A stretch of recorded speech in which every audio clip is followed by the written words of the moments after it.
A few weeks ago, I attended the Every Night Pistol, Low Light Pistol class taught by Brian over at 3R Operations, and I came home and ordered myself a Surefire X300. We're going to talk about that in this video, and along the way, maybe give you a couple of tips and things that I learned in the class. That's what's coming up next here on Survival on Purpose.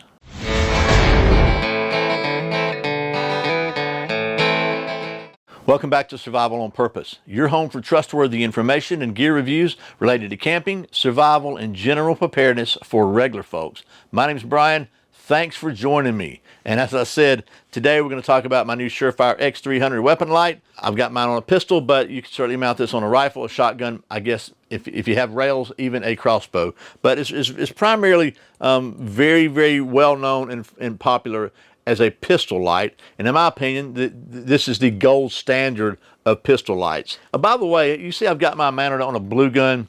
This is for a couple of reasons. One, because just for safety in the studio here and stuff, but also in the naive hope that perhaps YouTube will see this and realize this is not real and won't shadow ban this video. So YouTube, if you're watching, it's not real, it's plastic. But while we're talking about it, I think it's a good idea if you're serious about learning to improve your skills with your carry gun, to get yourself a blue gun. You can really practice so many things safely as far as gun handling and drawing and stuff. So anyway, that's not what this video is about. So anyway, I just thought I was, while we're on the subject.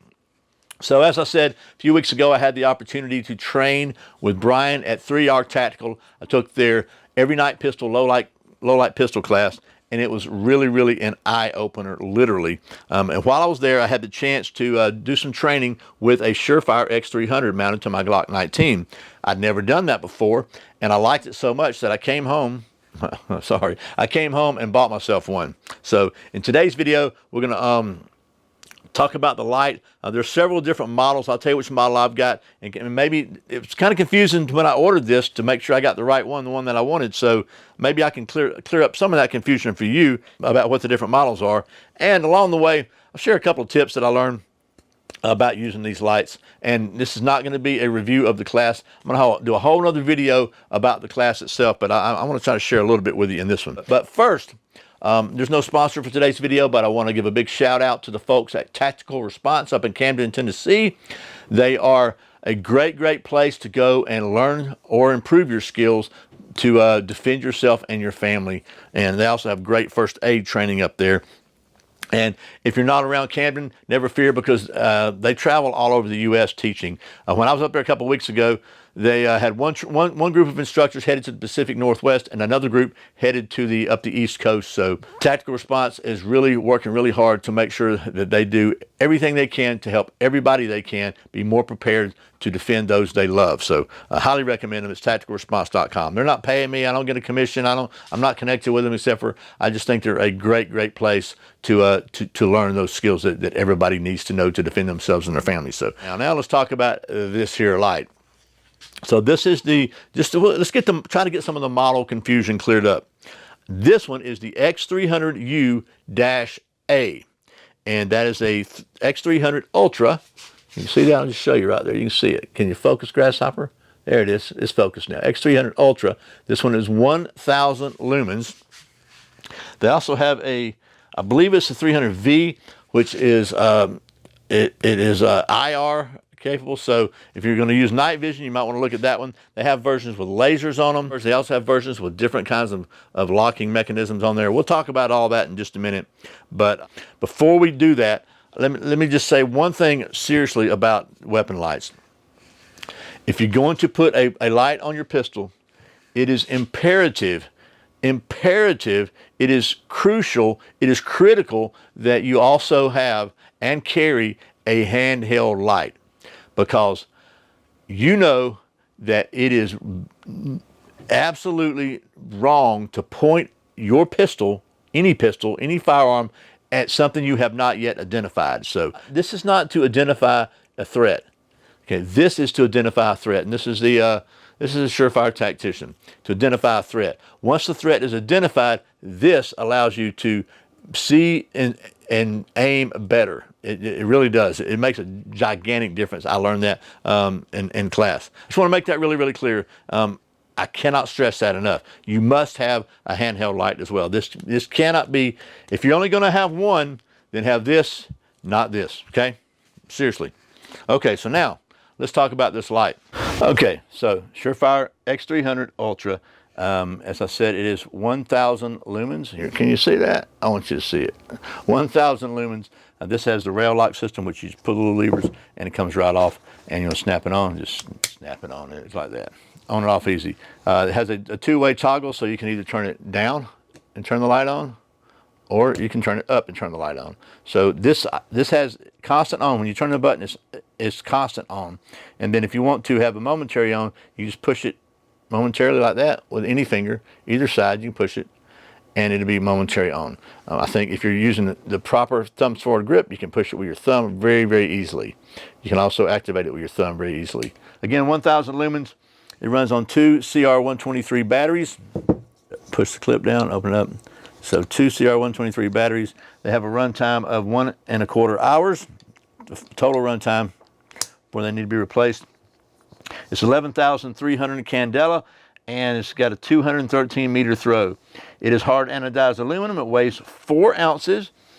It is 3 3/4 inches long, and it is 1 1/8 inch in the bezel diameter.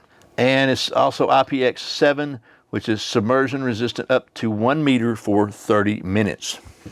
So pretty solid. As I said, the gold standard, in my opinion, of pistol lights. Something else that's really cool is it is made in the USA and guaranteed for life. Let's talk about what comes in the box. So you don't get a blue gun with a box, but when you get this, the X300UA, you get the light, you get some other stuff in here.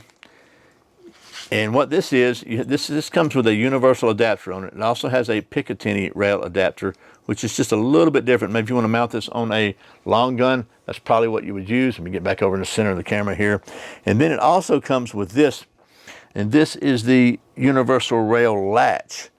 This one is, well, we got a universal NAP, and this is a more secure mounting method, which has a little screw. So once you get it mounted in to the pistol, it's got the instructions how to take all this stuff off. Once you get mounted in, then there's a little screw you can tighten to really make it secure on there. But I've not had any issues with the one I trained with being secure at all. It worked perfectly fine. It snaps on and stays on. It even has a little latch here for the battery cover if you're afraid of the battery cover getting popped off. It's got a little clip here for that. So pretty cool. And it even comes with some 242 Loctite. That's for if you want to use the other latch. You got a little screw. Anything with a screw on it on a firearm needs to be Loctited. One more thing about this, and I'll show you a couple tips, and we'll take it out and show you how this thing looks in the dark. You can also get a remote switch for this thing. So for a pistol, that's probably not that big a deal, but a lot of people like remote switches on rifles and shotguns. So you can also get a remote switch for this from Surefire. Okay, so that's some of the specs and basic functions of the Surefire X300. Now let's go out in the dark and see how well this thing does what it's supposed to do. But don't leave after that, because when we come back, I'm going to share a couple of 3 tips that I learned about using this or any other weapons light while I was at the class from 3R Operations. Then I'll share my quick pros and cons about this or other weapon lights with you. And finally, I'll share a very, very popular pistol model that this thing won't fit. So if you've got that particular pistol, then this is not going to work for you. So don't waste your time or your money getting it. So we'll do all that after we take this thing out in the dark and see what it does. So let's do that now. Okay, here we are in the old outdoor studio, and it is dark. So let's crank this thing on, and there is. And now the camera's focused. So that's the Surefire X300. And man, I know the camera's not doing nearly as good a job as I can see this, but I can see probably about a 40 to 50 foot peripheral clearly, and maybe 80 to 100 foot peripheral, partially. And I just want to show you you see the silhouette. So that's a good sight picture there, as you can see. And very, very, very capable light. It has just that kind of good central spot, but also a lot of peripheral. Okay, I sure do hope the camera captured that in all its glory, because this thing throws some light. I mean, it's 1,000 lumens, but what I really like is the beam pattern on the Surefire X300. It's a really, really useful pattern. It's bright enough in the center to see clearly what you're doing, but there's plenty of spill, bright spill, to let you see around, so, you know, all the peripheral areas, because the reality is if there's one bad guy, very often there's more than one. So you certainly want to be able to see those and identify them. The other thing I want to point out about that bright light is it allows you to see your sights better. And I know you think the light's out here, and it is, but you can't see your sights in the dark anyway. You can't see your sights with a light up here. When you've got that pattern of light in front of you, what you can see is the silhouette of your sights. And what I found was in the training class and using the light, I had a lot better sight picture with the silhouettes of my sight than I did trying to line up and trying to see the tritium in there, because it's not dim, but it is when you got other lights going on. I could see the silhouette of my sights a lot better, and I was able to make good hits that way. So that's another advantage to having a pistol light. So I said I was going to give you a couple of tips that I learned in class about using one of these things, and they're both sort of related, but the first one is kind of it's a really safety tip to help you prevent a disaster or a negligent discharge that could really be a problem. And that is, don't use your trigger finger to activate the light. I know there's a switch there, but just look at that as it's for lefties. It's ambidextrous, because we saw a couple of videos of law enforcement officers trying to activate their lights and accidentally shooting people. And if you just saw the video with no sound, you think that cop just shot the guy, right? For no reason. But if you listen to the audio from the body cams, it was obvious that they were trying to turn the light on and they missed. Their finger was, I guess, adrenaline was spiking. Who knows? But they wound up popping off around. It's just too easy to screw up. You got to switch on the other side. Get in the habit of using it. Practice using that. If for some reason you have to use your trigger finger, maybe your hand's injured or whatever, then point your gun at a safe location, most likely the ground, unless you're upstairs in an apartment or something, and turn it on, and then get back in the fight. I know it means you took your weapon off the target. I get it, but as a civilian, we have to maintain that, because we're held to a higher standard. So that's tip number one. Tip number two is very similar. And that is, see, I'm turning that on my thumb. There's a better way to do that. And I say that because if you're in a fight, let me back up. So as a civilian, this pistol should be holstered until you have identified a threat. You have to have a legal and moral reason, and you have to be justified in drawing your pistol, right? And pointing your pistol at another human being. Otherwise, not only could you have legal problems, but if you wind up shooting them, you can have moral issues as well. So you use the handheld light, right? You identify your threat. Once you've identified that it is a threat, then you can draw your pistol. But two things are going to happen. As you're drawing your pistol, your adrenaline, it just went through the roof. Your heartbeat probably spiked to 220, and all those things that accompany that, loss of fine motor skills, tunnel vision, all that stuff, stress, rapid heart rate, it's all going to affect your ability to do everything. I promise it will. So trying to hit that one little button there with that one little finger there, there's no telling what you could do. So what they recommended in the class, and I learned this, and it's really cool, you got this light in your hand. If you just come over and just bump that, it's going to come on. So let me just show you that close up. There's your switch. All you got to do is bump it on, and it's on. See? If you do it with that part of your hand right there, then you're already ready to just come back and get whatever kind of grip you can get with a flashlight in your hand. Because I know you think you're going to drop the flashlight. You probably won't. We saw police videos about that too. So anyway, those are the couple of tips I wanted to share with you. Now I thought I would share a couple of pros and cons about using a weapon light, and then I'll tell you a very popular pistol that this won't work on, because I tried it and it didn't work. I was really surprised. So first of all, some of the pros: you definitely get a better sight picture. Like I said, it's probably going to be a silhouette, but it's a very clear sight picture. You got enough light there; it's like it really is clear. You can aim with that, probably better than you can see in the sights themselves in low light. Even night sights. I tried it both ways. I'm telling you, this is my personal experience.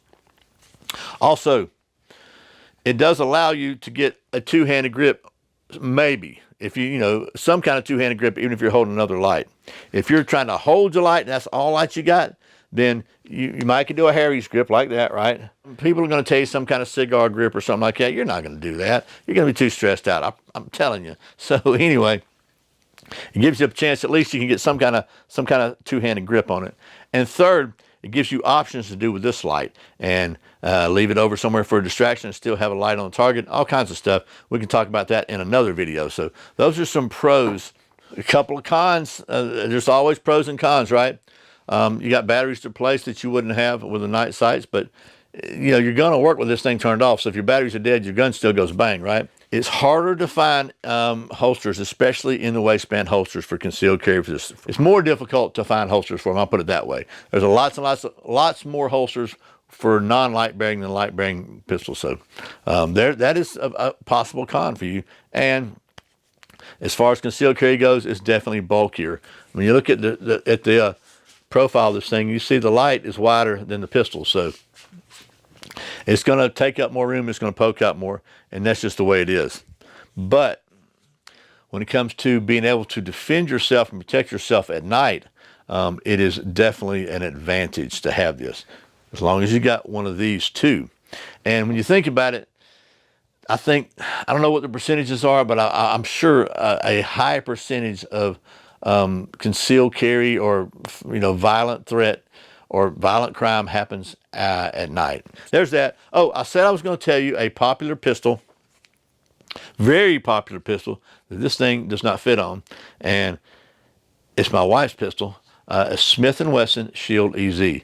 It will not work, and it won't work because when I clip this off, the Picatinny bar there doesn't quite reach, because the distance between the pistol and the trigger guard is not, the light's just a little bit longer than that, and it doesn't quite reach the slot. So it is what it is. But if you happen to have a Smith & Wesson a Shield EZ, this light ain't gonna be for you. So finally, let me wrap this up. I know I forgot to mention something, and I know everybody's gonna say it, so I'm gonna say it anyway. This is Surefire. Surefires aren't cheap. This thing was, I paid $248 for this. And the best price I could find it for was not Big Daddy Unlimited this time. It was Midwest. So, I'm sorry, Midway. Midway was where I bought this. They had it in stock. They shipped it very soon. That's the cheapest price I could find it for. They list for around $400, $300 or $400 on Surefire's website. But again, made in the USA, lifetime guarantee. So I think this is a light that more people that are in in harm's way trust their life to than any other brand light. So that's it. I know this has been a really jacked up, long, rambling video. I apologize, but I wanted to share all this stuff with you because I think it's important. So that's the Surefire X300U-A. And hopefully this has been helpful. I really appreciate you watching Survival on Purpose. Remember, survival's not an accident, so be prepared. I'll see you next time.